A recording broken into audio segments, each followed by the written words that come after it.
Salut à tous et bienvenue sur la chaîne 12 points. Dans cette vidéo, je vais vous parler de la Norvège.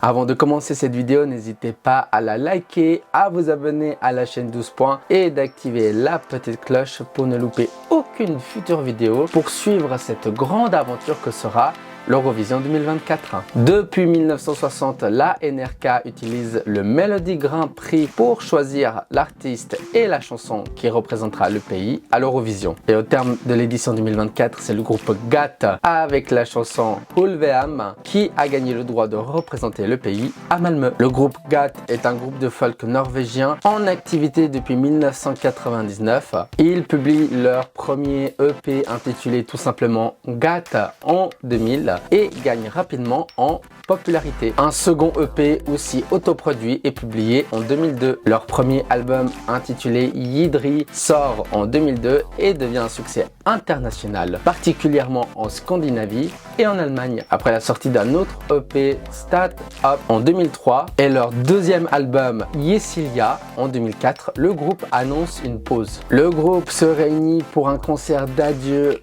en 2005, mais en 2009, ils se réunissent le temps de donner 5 concerts et le dernier sera donné à l'Oslo Opera House. Et après cela, le groupe décide de se séparer un an après leur bref retour. En 2017, ils font leur grand retour sur la scène, mais avec de nouveaux membres dans le groupe. Et depuis, ils ont sorti plusieurs albums et singles. Leur style musical est un savant mélange de musique folklorique norvégien, de rock et d'un peu d'électro. Leurs chansons sont pour la plupart des reprises de chants traditionnels norvégiens et certaines paroles sont tirées des poèmes de la poétesse norvégienne Astrid Klog Hasle. La chanson Ulveam est un récit mythique qui propose une exploration poignante à des références culturelles et folkloriques. Elle explore les thèmes de la transformation, de l'identité et de la connexion avec la nature. Dans les faits, cette chanson raconte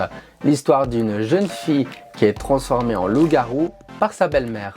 Il y a quand même une petite chose à souligner. Entre la demi-finale et la finale de la sélection norvégienne, le groupe a été contraint de retravailler les paroles de la chanson afin de se conformer aux règles du concours national et potentiellement en cas de victoire. Cela était nécessaire étant donné que les paroles de la chanson étaient inspirées d'un ancien folklore norvégien. Cependant, le titre et le thème de la chanson sont restés les mêmes. Le pays arrive à me surprendre chaque année avec des propositions totalement différentes. Et cette année ne fait pas exception. Cette chanson a un univers bien à elle. Elle va se démarquer sur la scène suédoise de Malmö. C'est une chanson très traditionnelle et ça fait du bien de voir ça de nos jours. Mais personnellement, je n'adhère pas à cette musique. Pas que c'est une mauvaise chanson, mais c'est juste que ce n'est pas un style musical que moi j'écoute. C'est une très bonne mise en scène que le groupe a proposée à la sélection norvégienne.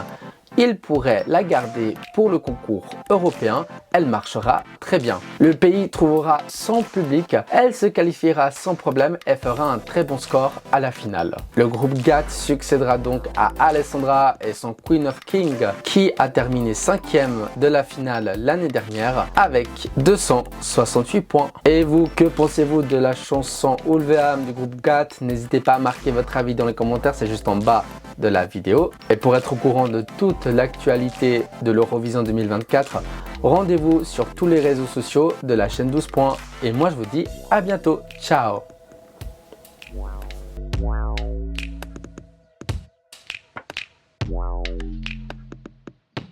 Wow.